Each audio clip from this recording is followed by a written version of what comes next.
Today is your sister's birthday. We can't come, my mother said, 3 hours after I told her my husband and 2 children were dead. That sentence. 7 seconds of silence on the phone before she hung up. I stood in the hospital hallway, still wearing the scrubs I'd clocked in with that morning, and the world just stopped. My husband Jake, my daughter Lily, my son Noah, gone, and my mother chose a birthday cake over their caskets. But that phone call didn't break me, it freed me. Because 6 months later, one newspaper headline about what I did with the $5 million Jake secretly left behind sent my entire family into a panic they never recovered from. What my family doesn't know yet is that their absence at that funeral didn't just lose them a daughter, it lost them everything. Before I go on, please take a moment to like and subscribe, but only if you genuinely connect with this story. Drop a comment and let me know where you're watching from and what time it is there.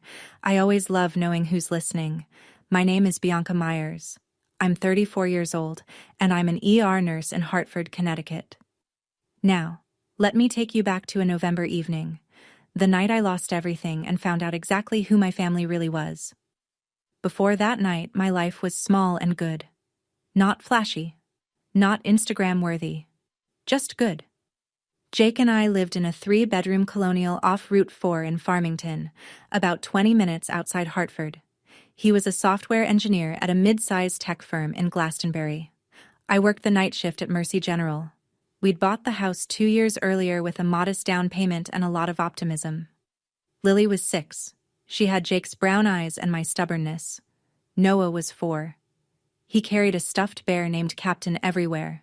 The grocery store, the bathtub, church on Sundays. We met because Jake sliced his hand open helping a coworker move a desk.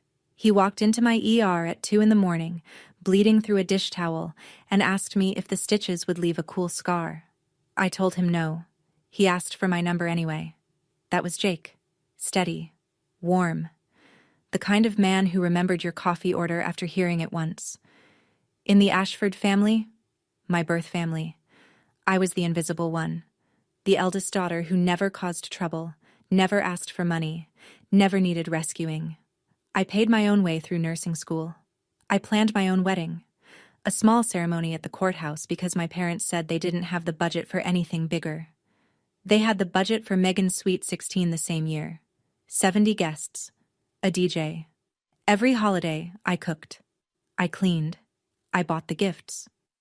My mother Linda never once asked how my shifts were going or whether Lily had started kindergarten. Her calls always opened the same way. What are you bringing for dinner? Jake saw it before I did. One Thanksgiving, loading the car after I'd spent 9 hours in my mother's kitchen, he turned to me and said, "Your family treats you like the help, Bianca." I said what I always said. They're just like that. It's fine. It wasn't fine, but I didn't know that yet. And Jake, quiet, steady Jake, had already started planning for the day I'd finally figure it out. November 14th, a Tuesday. I was halfway through my shift when the charge nurse touched my shoulder. "Bianca, break room. Now." I knew that voice. I'd used it myself. The careful, controlled tone we reserved for delivering the worst news a person could hear. I followed her down the corridor. My legs already knew. 2 Connecticut state troopers stood inside. One held his hat against his chest. The other couldn't look at me. "Mrs. Myers, there's been an accident on Route 44. Jake had picked Lily and Noah up from swim lessons at the YMCA. They were 7 minutes from home. A man named Gerald Fenton, 41 years old, blood alcohol level twice the legal limit, ran a red light at 53 miles per hour and hit the passenger side of our Honda Accord. Jake died at the scene. Lily died in the ambulance. Noah made it to Mercy General, my hospital, my ER. But I was in the break room when they brought him in. He was gone before I reached the trauma bay. 3 minutes. That's what the trooper said. 3 minutes between my break room and Noah's last breath.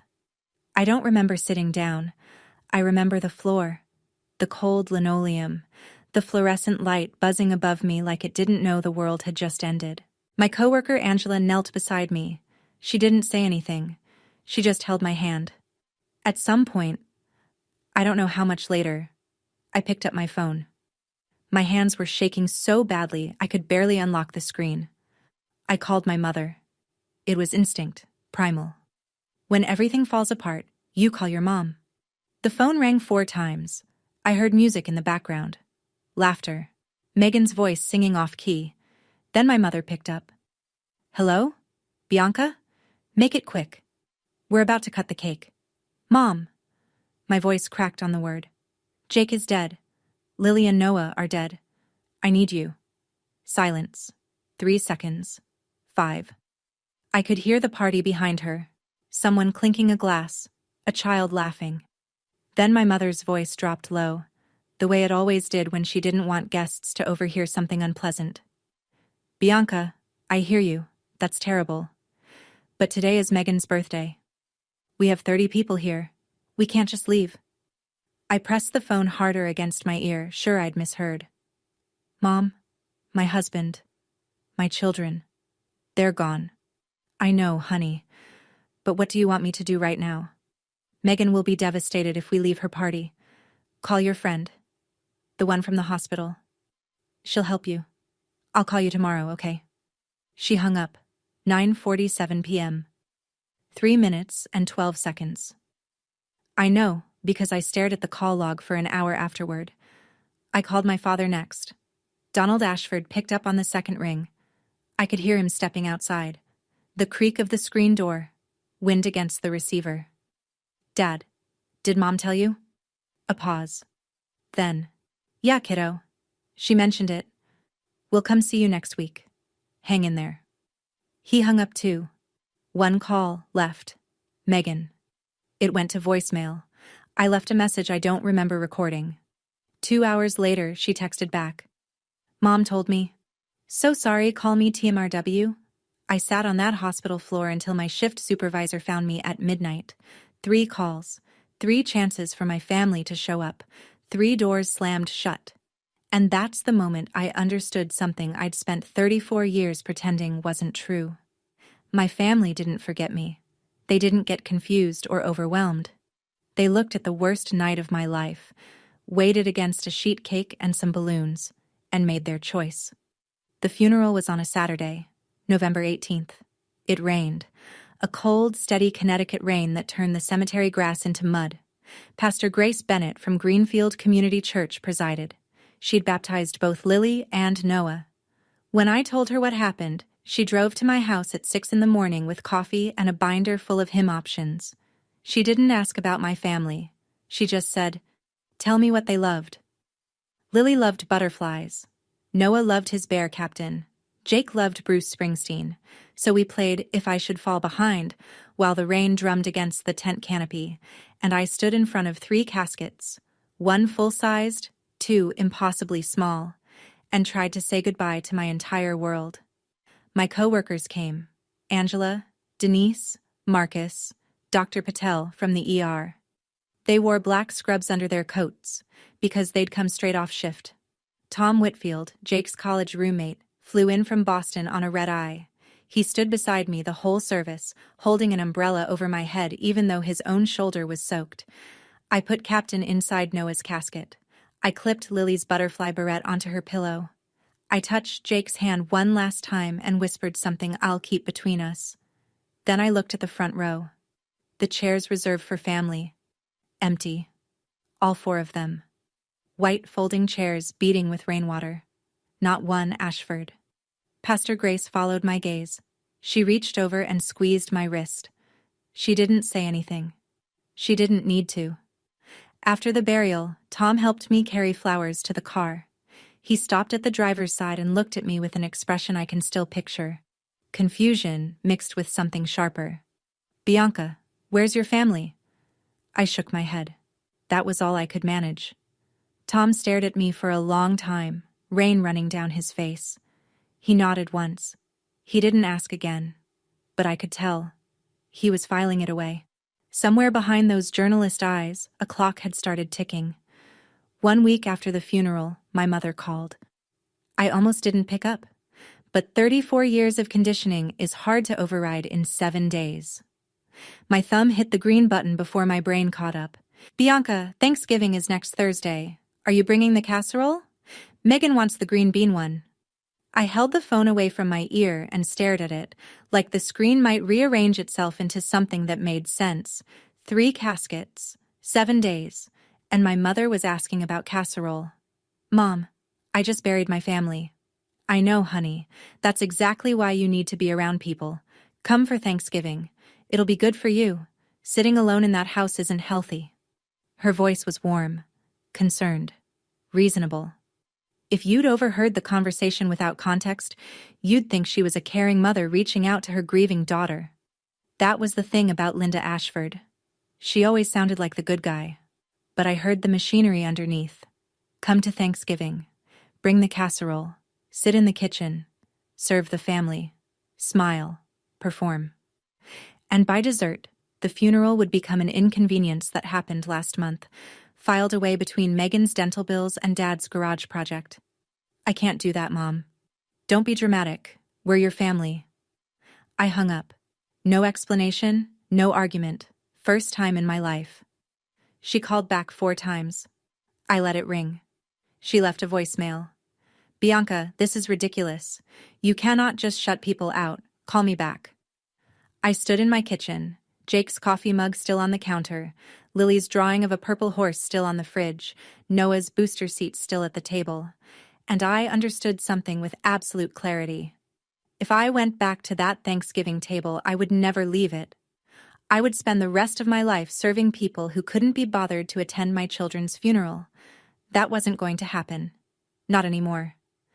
I typed one message into the family group chat. No capitals, no exclamation points. Just, I need space. Please don't contact me. I'll reach out when I'm ready. Then I set the phone down and waited. Linda's response came in 90 seconds. This is unacceptable. You do not get to just disappear on this family. Donald, 2 minutes later. Your mother is very upset. Please call her. Megan, an hour later. Wow, okay. Guess I don't have a sister anymore. Cool. I blocked all 3 numbers. I muted the group chat. I sat on the edge of my bed in a house that still smelled like Jake's aftershave and let the silence settle around me like snow. The next morning, I called a therapist. Dr. Ellen Shaw had an office on Asylum Avenue, an unfortunate street name for a grief counselor, but she came highly recommended. Small room, 2 armchairs, a box of tissues on every surface. In our first session, she asked a question that knocked the wind out of me. When was the last time your family showed up for you? I opened my mouth, closed it, thought about birthdays, graduations, Lily's first steps, Noah's first word. Thought about who was there and who wasn't. The answer sat in my chest like a stone. Silence. Dr. Shaw nodded. She didn't push. We'll start there, she said. I went back to work the following week. My colleagues covered for me without being asked. Angela swapped shifts. Marcus handled my charts. Dr. Patel assigned me to lower acuity cases until I found my footing. One night, a DUI victim came in. 19 years old. Shattered pelvis. I made it to the supply closet before my knees buckled. Tom Whitfield called that same week. Just checking in. How are you, really? I'm surviving, I told him. That's enough for now. Jake's lawyer called me, Tom said. Robert Calloway. He needs to talk to you about some paperwork Jake filed. You know him? I didn't. I didn't know Jake had a lawyer at all. Robert Calloway's office was on the 2nd floor of a brick building in West Hartford, above a bakery that made the whole stairwell smell like sourdough. He was a tall man, mid-50s, with reading glasses and a handshake that felt like a promise. Jake and I went to Yukon together, he said, settling into his chair. We stayed in touch. He came to see me about 8 months before the accident. 8 months. That would have been March. Around the time Jake had started locking his home office door for an hour every Sunday evening, I'd assumed he was working. Robert slid a manila envelope across the desk. Jake purchased a term life insurance policy 8 months before the accident. $5 million. You are the sole beneficiary. He paused. Because the policy was less than 2 years old, the carrier did a routine investigation. It took about 4 months, but everything checked out. Jake was in perfect health when he applied. The accident was caused entirely by the other driver, and there was no question about the claim. The funds are ready for disbursement. I didn't move. The number didn't register at first. It was too large, too foreign, like hearing a word in a language I didn't speak. 5 million? He was making good money at the firm.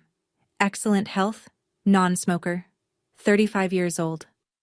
The premiums were manageable. He set it up specifically because... Robert paused, choosing his words. He told me about your family situation, Bianca, not in detail. He just said, if something happens to me, she'll be alone. Her family won't help her.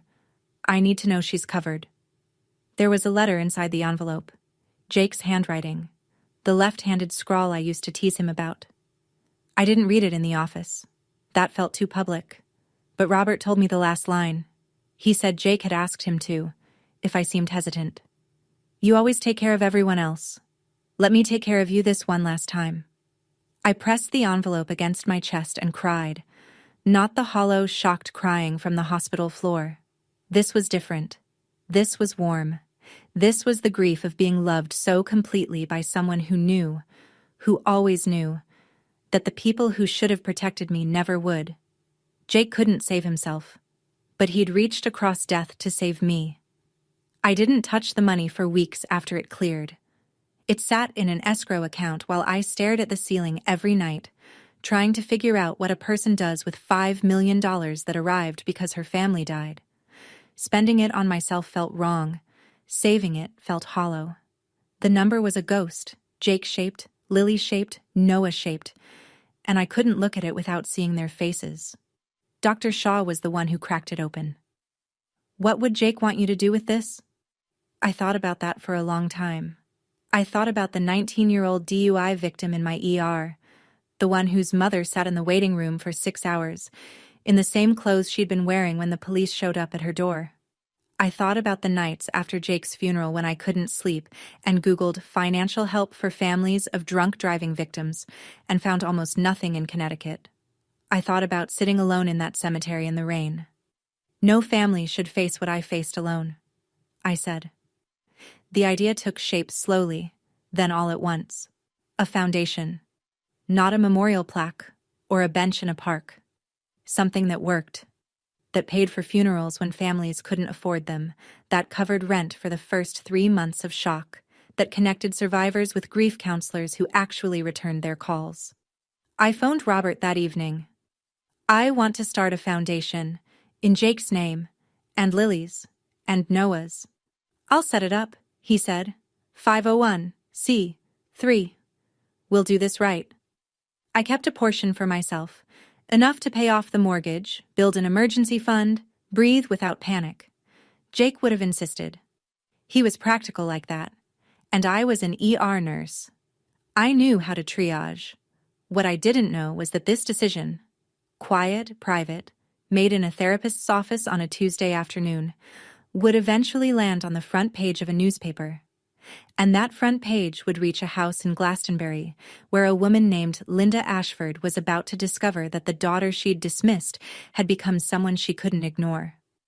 While I built the foundation, the truth was building something of its own. In a town like Farmington, nothing stays secret. People talk at the diner. They talk after church. They talk in the checkout line at Stop and Shop. And the question that kept circling back, over coffee, over casseroles, over choir practice at Greenfield Community Church, was a simple one. Where was Bianca's family? Pastor Grace never said a word publicly. She didn't need to. She'd presided over a funeral with 3 caskets and an empty front row. People noticed. People remembered. It started small.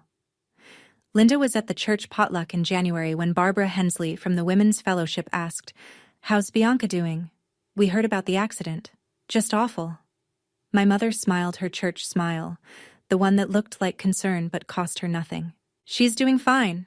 Just needs some time." Then Carol Dunning, our neighbor of 22 years, the woman who'd watched me grow up, asked the question Linda wasn't ready for. "Were you at the funeral, Linda?"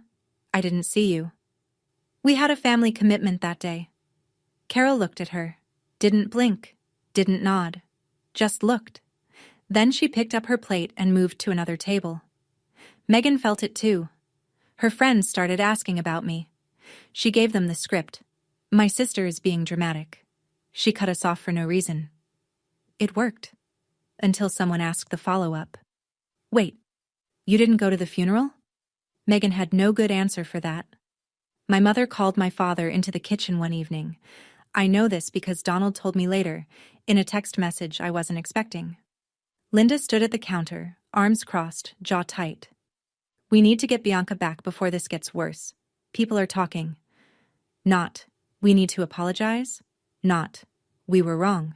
Not, our grandchildren are dead and we didn't say goodbye. People are talking. That was what mattered. The image, the story, the performance. Linda Ashford had spent 61 years directing the family narrative, and for the first time, someone else was holding the pen. By March, 4 months after the accident, the foundation paperwork was nearly complete. Robert had filed the 501c3 application. I'd drafted a mission statement at my kitchen table at 2 a.m, still in scrubs, with Jake's letter propped against the salt shaker. I had a name, the Myers Family Foundation. I also had a purpose. And for the first time since November, I woke up in the morning with a reason to get out of bed that wasn't just obligation. Meanwhile, my mother was busy too. Linda had a network. Church friends, neighborhood acquaintances, a cousin in Glastonbury, who heard things from a paralegal, who knew a financial planner. Word traveled the way it always does in small-town Connecticut. Slowly, then everywhere, at once. Someone mentioned at a fellowship dinner that Bianca Myers had received a significant insurance payout. Someone else mentioned the word foundation. By the time the information reached Linda, it had been rounded up and polished into something irresistible. Jake left her money, Linda told my father. Insurance. A lot. How much? Donald asked. Enough that she's starting some kind of charity. I can picture my father in that moment. Sitting in his recliner, beer on the armrest, staring at the muted television, doing the math. Not the emotional math, the financial math. Maybe we should call her, he said. But Linda was smarter than a phone call. She knew I'd blocked them. So she went to Pastor Grace instead. Pastor, my daughter is grieving and she's pushing everyone away. We're worried about her. Could you help us bring the family together? Maybe a prayer meeting? Something gentle. Pastor Grace listened. She nodded slowly. She said, I'll think about it, Linda. But later that night, alone in her study, Grace Bennett sat with the memory of 3 caskets and 4 empty chairs, and she thought very carefully about what gentle meant to a woman like Linda Ashford. 2 weeks later, Tom Whitfield called. Bianca, I pitched a feature to my editor about DUI victim advocacy in Connecticut. I disclosed that Jake was a friend. She approved it on the condition that I focus on the systemic angle, not just your story. But your foundation is the centerpiece. DUI victim advocacy in Connecticut. What exists? What doesn't? Where the gaps are? Your foundation fits perfectly. Would you be open to an interview? I hesitated. Publicity wasn't something I'd ever sought. I was a night shift ER nurse. My idea of public speaking was reading triage notes to an attending at 3 a.m. But Tom wasn't asking me to perform. He was asking me to tell the truth. And the truth was the only thing I had left that still felt solid. Okay, I said. But I'm not doing this for attention. I know. That's why it matters. We met at a coffee shop near the hospital. Tom set up a recorder between our mugs and let me talk.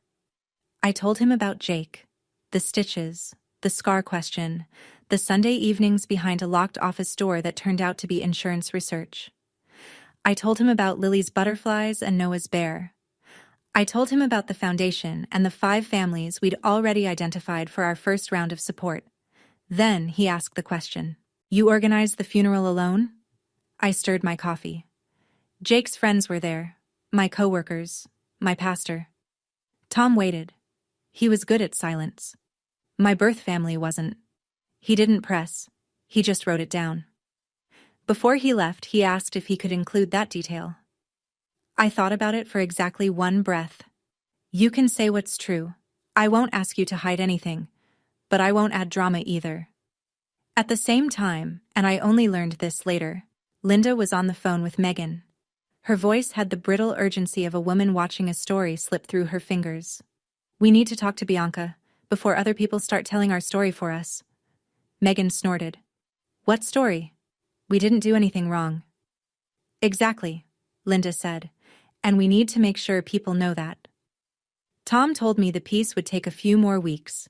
He needed to interview other families and fact-check with Mad before the editors would run it. The Ashfords had no idea it was coming. Linda worked fast.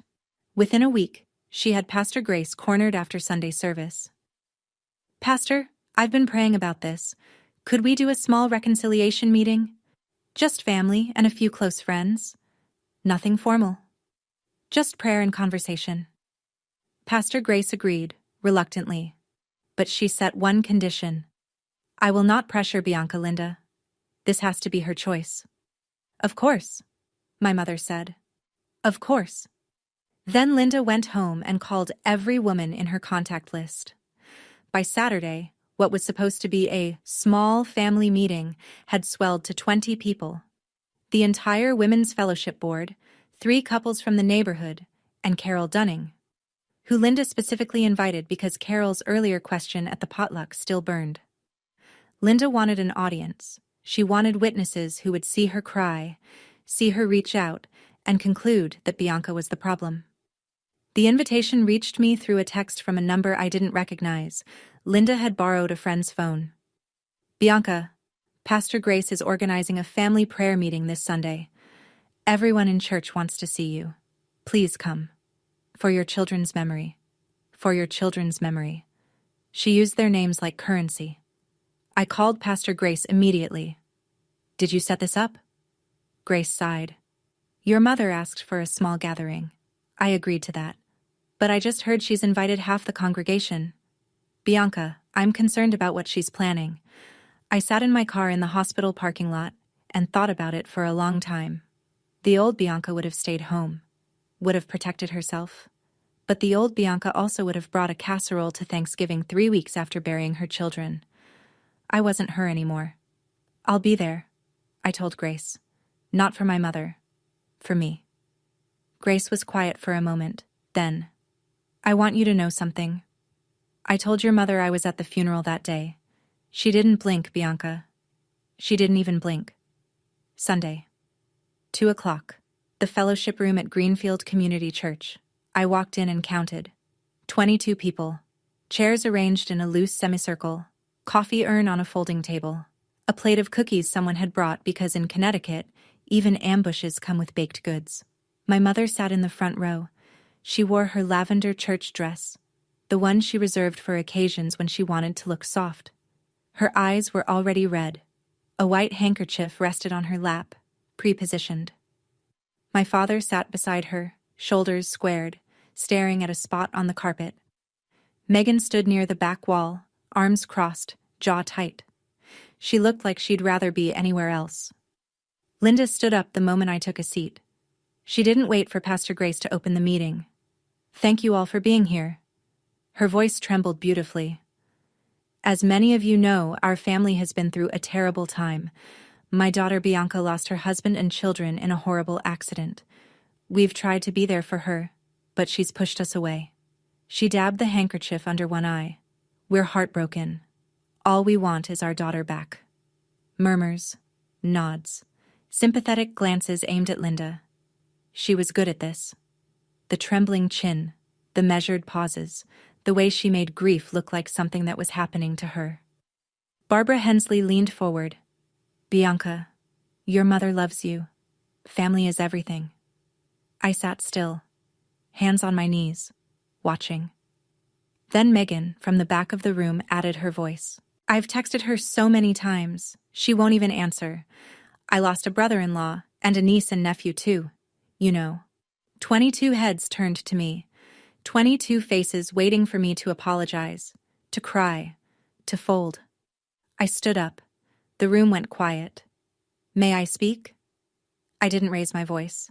I didn't need to. My husband and 2 children died on November 14th. I called my mother from the hospital that night. She told me she couldn't come because it was Megan's birthday party. The room was already still, but now it hardened. Like the air itself had turned to glass. She said, "We can't just leave. We'll visit next week." Linda opened her mouth. "That's not—" "I have the call log, Mom. 9:47 p.m., 3 minutes and 12 seconds. She closed her mouth. "My father told me to hang in there. My sister texted me a crying emoji and said, 'Call me tomorrow.' Nobody came to the hospital. Nobody came the next day. Nobody came to the funeral." I looked at Pastor Grace. She met my eyes and nodded once. Pastor Grace was there, she can confirm. Grace's voice was steady. The family seats were empty. Someone in the second row inhaled sharply. Carol Dunning put her hand over her mouth. Barbara Hensley set her coffee down and didn't pick it up again. Linda's composure cracked. Just a fracture, but visible. "We had commitments. We couldn't just—" "Your commitment was a birthday party." I kept my voice level. "My commitment was burying my 6-year-old daughter." Nobody spoke. The cookies sat untouched. The coffee urn hissed softly in the corner. "I didn't come here to argue," I said. "I came because you asked. Now you've heard both sides." I walked out. I didn't slam the door. I closed it the way you close a chapter. Quietly, completely. In the parking lot, footsteps behind me. Megan. Out of breath. "Bianca, wait. That's not fair. You're making us look terrible." I unlocked my car. "I didn't make you look like anything, Megan. I told them what happened." She stood in the gravel lot with her arms at her sides, and for the first time she had nothing to say. I pulled out of the lot, and in my rearview mirror I could see her still standing there, smaller than I'd ever seen her. 3 weeks after the church meeting, Tom's article finally went live. He'd spent the extra time interviewing other DUI families and MAD representatives, turning what started as my story into something bigger. The headline sat at the top of the Hartford Courant's Sunday Features section. "After losing her family to a drunk driver, Hartford nurse turns grief into a mission." Tom wrote about Jake, the engineer who quietly planned for the worst because he'd watched a coworker's family fall apart after a sudden death. He wrote about Lily, who wanted to be a marine biologist, and Noah, who introduced Captain the Bear to every new person he met.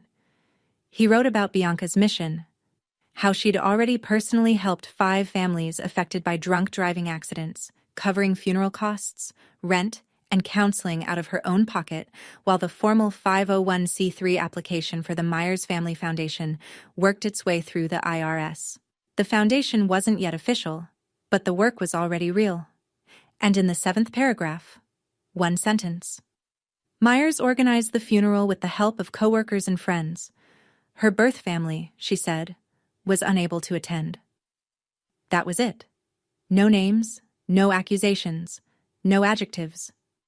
Just 8 words that landed like a dropped piano. The article was shared 4,000 times in the first 48 hours. NBC Connecticut called on Monday. MAD's Connecticut chapter emailed on Tuesday. A producer from a Hartford radio station left a voicemail asking if I'd come on air. My inbox filled with messages from strangers. A woman in Bridgeport. "My son was killed by a drunk driver last year. I couldn't afford his burial. Thank you for what you're doing." A retired firefighter in New Haven. "Your husband was a good man. You're honoring him right." I sat at my kitchen table reading those messages until 3 in the morning. The house was quiet. Jake's mug was still on the counter. I hadn't moved it, and I wasn't going to. Lily's purple horse drawing was still on the fridge. Noah's booster seat was still at the table. I wasn't looking for attention. I wasn't trying to expose anyone. I was just building something so that 3 lives wouldn't be reduced to a police report number, but attention has its own plans. And 30 miles away, in a house in Glastonbury, a woman named Linda Ashford was about to open her phone to a text message from her neighbor Carol that read, "Linda, is this your Bianca?" Linda read the article 3 times. I know because Megan told me later, during one of her visits I didn't ask for, that their mother sat at the kitchen table with her reading glasses on and her lips pressed into a white line, scrolling, scrolling, scrolling. Then the phone calls started. Barbara Hensley called first. Polite. Careful. Linda, I saw the article about Bianca. That poor girl. I had no idea about the foundation. What a beautiful thing she's doing. Pause. It mentioned the funeral, that the family wasn't there. It's complicated, Barbara. Of course. Click. Her sister in Florida called next, Aunt Rachel, less polite. Linda, tell me you were at that funeral. It's complicated. Silence. A long one. Then, what was complicated about it? At church that Sunday, the seats around Linda thinned. Nobody confronted her.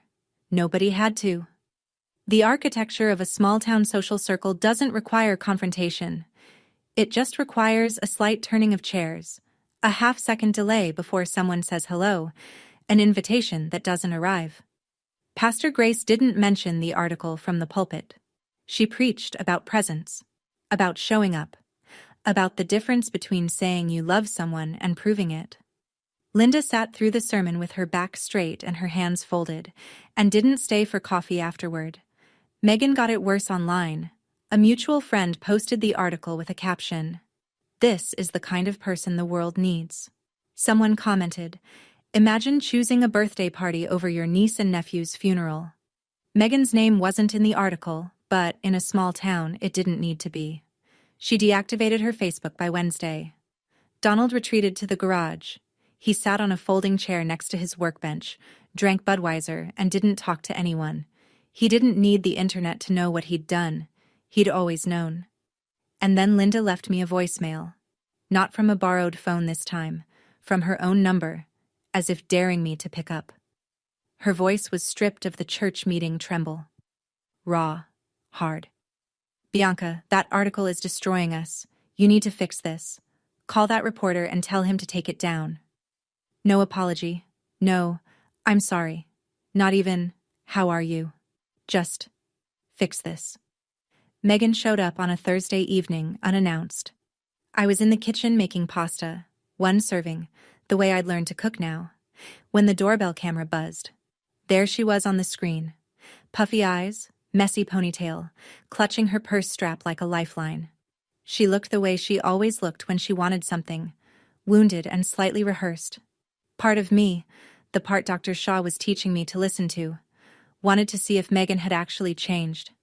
If the church meeting had cracked something open. So I opened the door. "Can I come in?" she whispered. "Please." I let her in. I poured her a glass of water. I sat across from her at the kitchen table, the table where Noah's booster seat still occupied the fourth chair, and I waited. Megan cried for 10 minutes straight. Real tears or performance tears. With Megan, I'd stopped being able to tell. She wiped her face with her sleeve and launched in. "Bianca, I can't take this anymore. Everyone hates us. Mom won't stop crying. Dad won't talk to anyone. I miss you." She glanced at the fridge, at Lily's drawing. "I miss Lily and Noah." First time she said their names since the emoji text. "I know I wasn't there," she continued. "I know it was wrong. But you have to understand. Mom said we'd go the next week, and I listened to Mom. I always listen to Mom." I nodded. "I understand." She seemed to relax. The tears slowed. She smoothed her hair.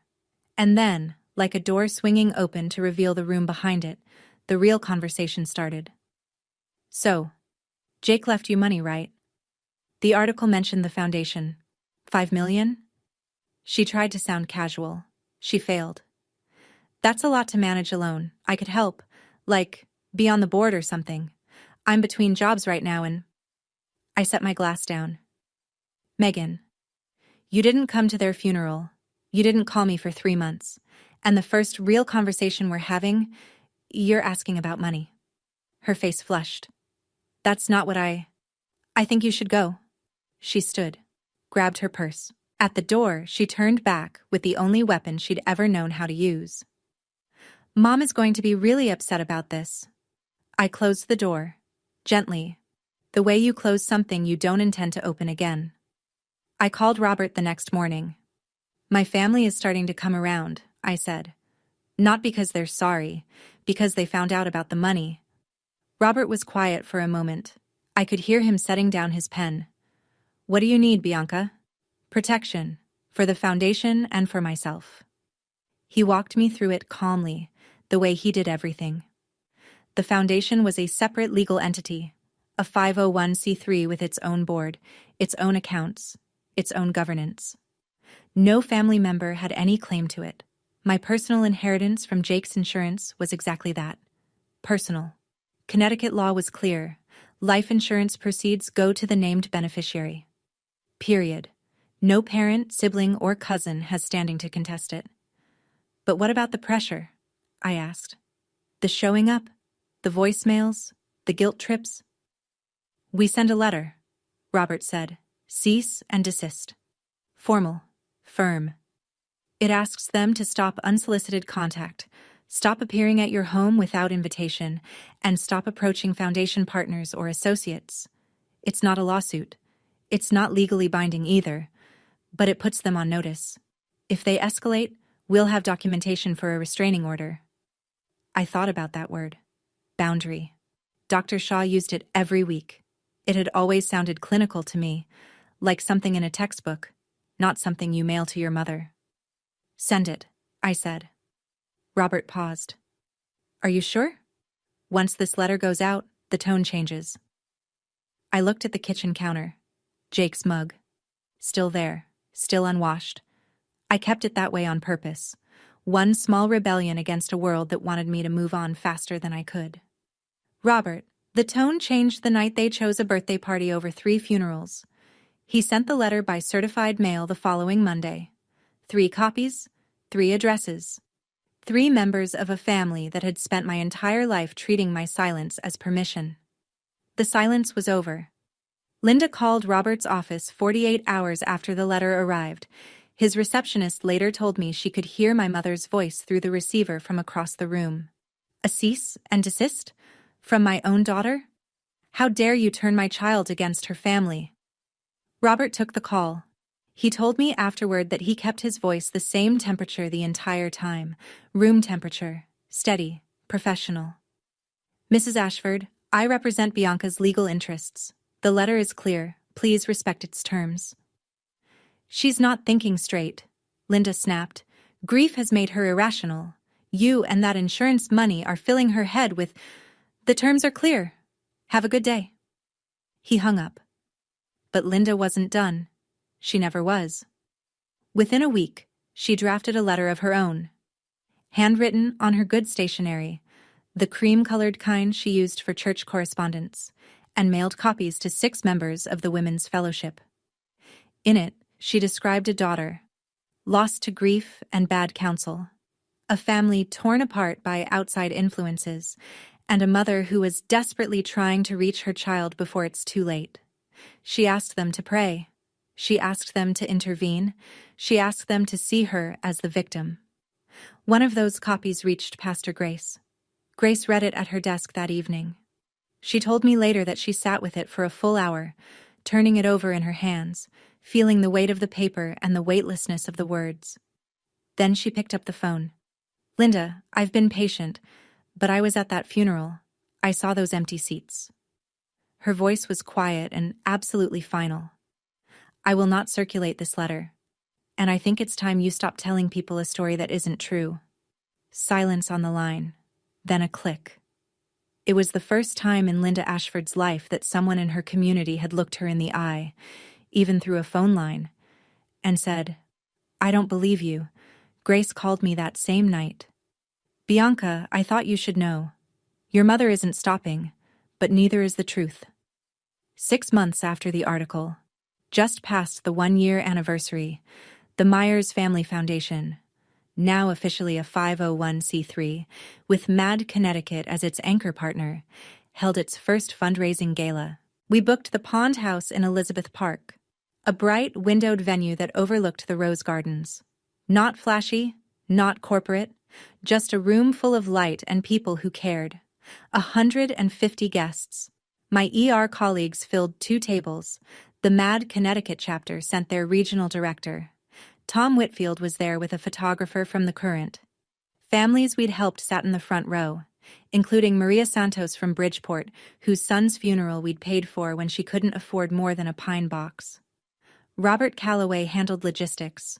Pastor Grace gave the invocation. The coordinator I'd hired, a former social worker named Janet, ran the silent auction. Everything felt intentional, earned, real. When it was my turn to speak, I walked to the podium and looked out at 150 faces. The screen behind me glowed with 3 photographs. Jake in his Yukon sweatshirt, grinning. Lily on her first day of kindergarten, gap-toothed, holding a butterfly lunchbox. Noah at the beach, Captain the Bear Sandy and Soggy under one arm. I gripped the podium's edge, steadied myself. Then I spoke.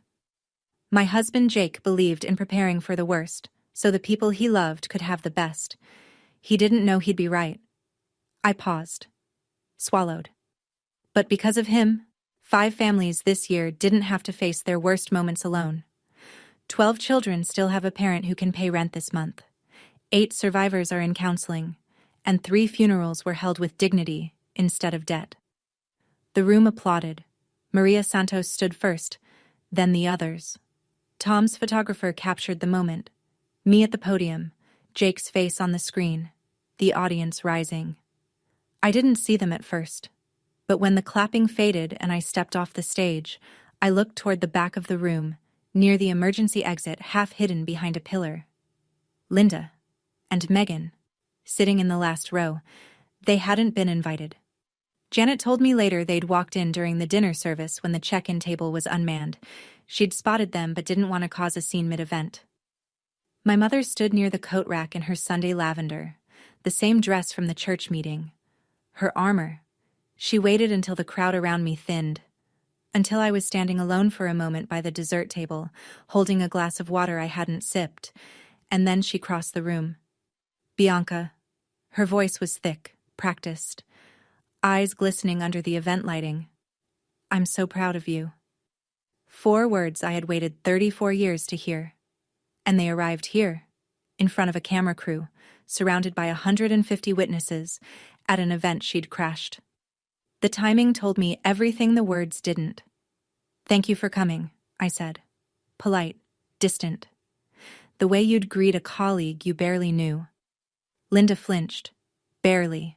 Just a twitch at the corner of her mouth. But I saw it. Can we talk? She whispered. Somewhere private?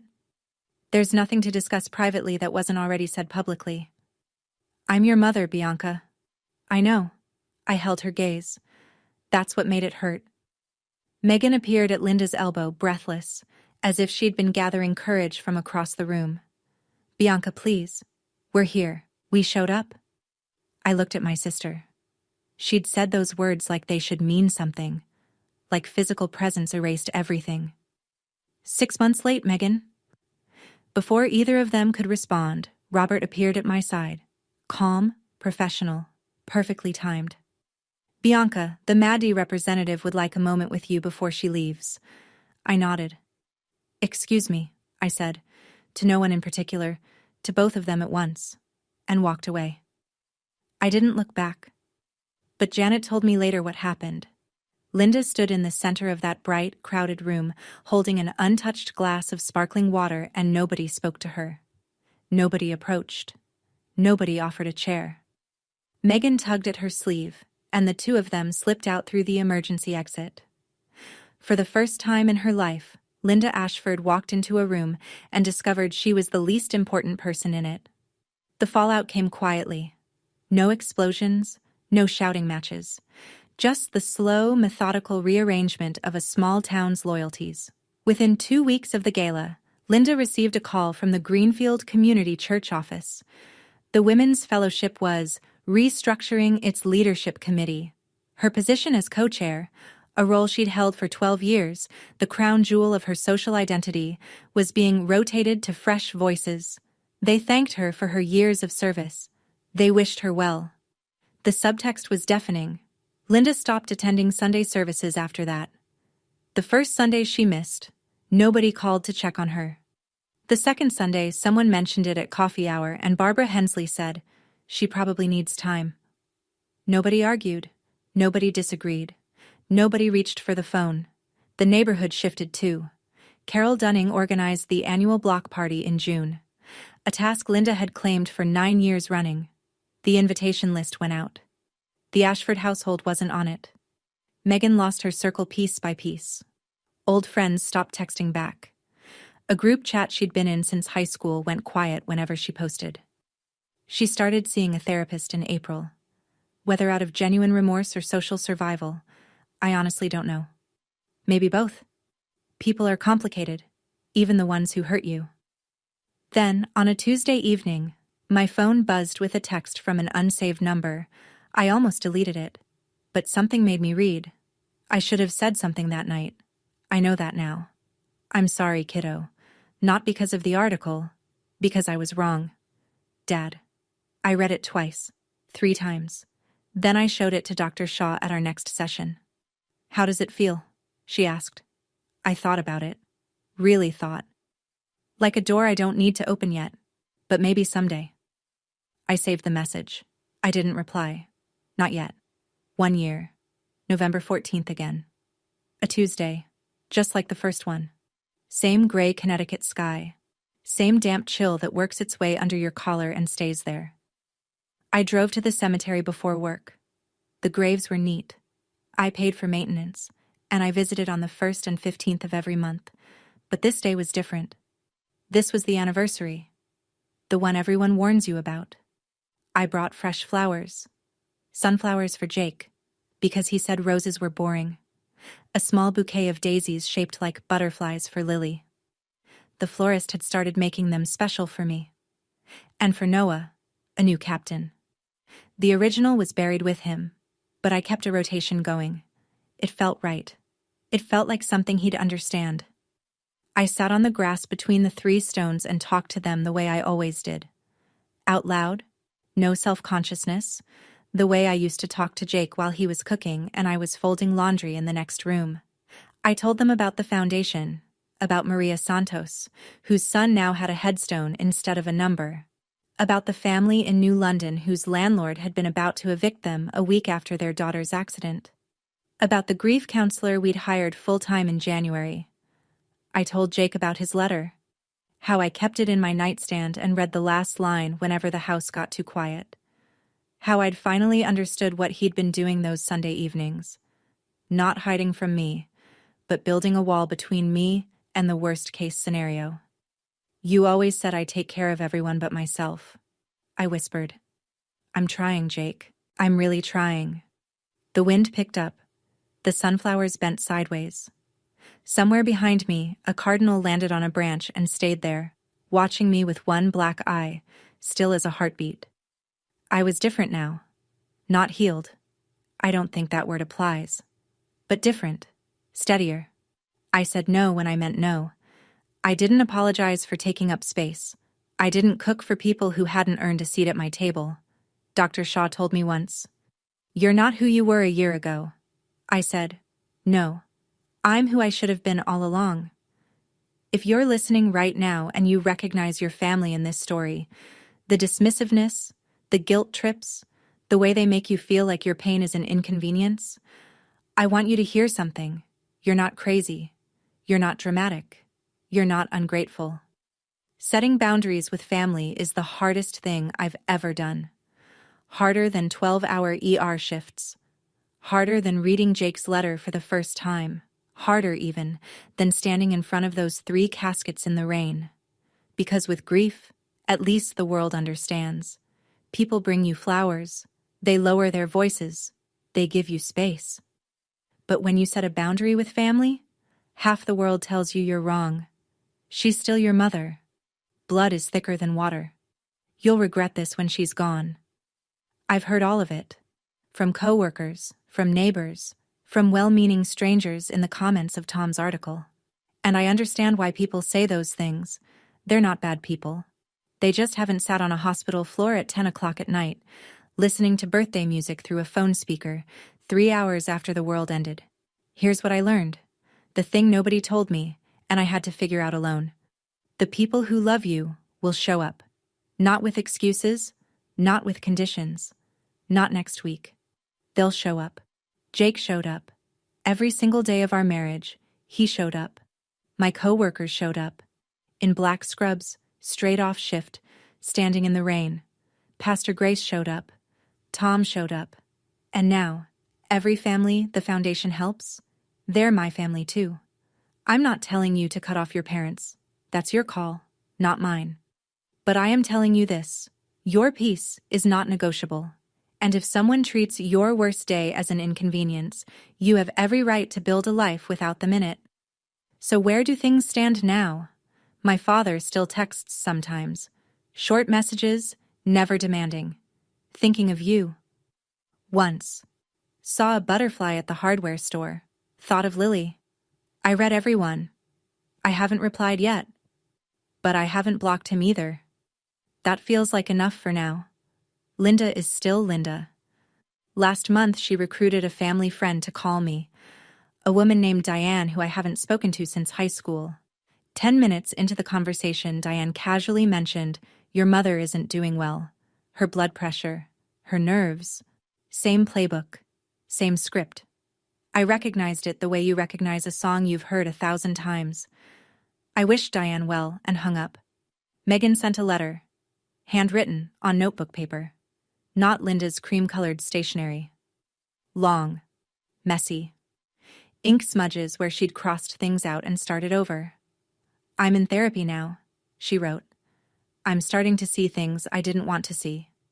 I'm not asking for anything. I just wanted you to know." I put the letter in my nightstand drawer next to Jake's. I haven't answered it. Maybe I will. Maybe I won't. Forgiveness isn't a door I've closed. But it's not one I'll walk through just because someone knocks.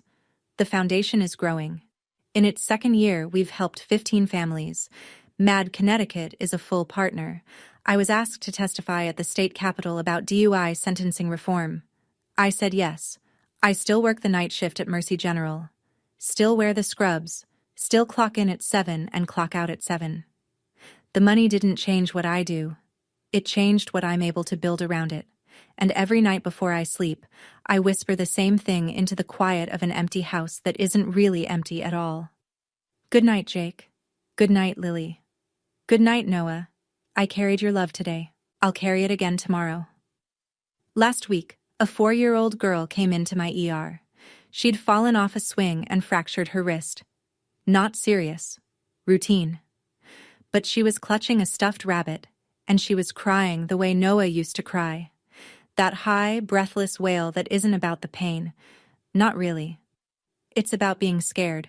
About wanting someone to say, "You're okay. I'm here." I held her good hand while Dr. Patel set the splint. I told her she was brave.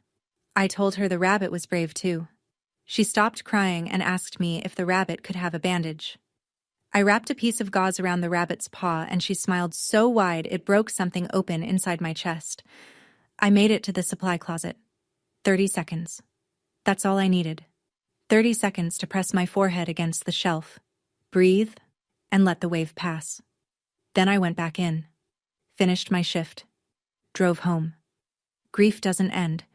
It just changes shape. Some days it's a wave that knocks you sideways. Some days it's a whisper. But it's always there, always present, and that's okay. Because it means I loved them, and love doesn't expire. Jake left me $5 million, but the real inheritance was the lesson, the one I'm still learning, every day, every shift, every time I visit those 3 graves with fresh flowers and a new captain for Noah. Show up, not next week, not when it's convenient, not when the party's over. Now. If you're someone's person, be there. And if you can't be there, at least don't pretend you were. My name is Bianca Myers. I'm an ER nurse, a widow, a mother of angels, and the founder of the Myers Family Foundation. I'm still standing.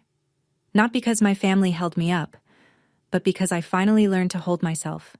And that's my story. Thank you for staying until the end. Now I want to hear yours.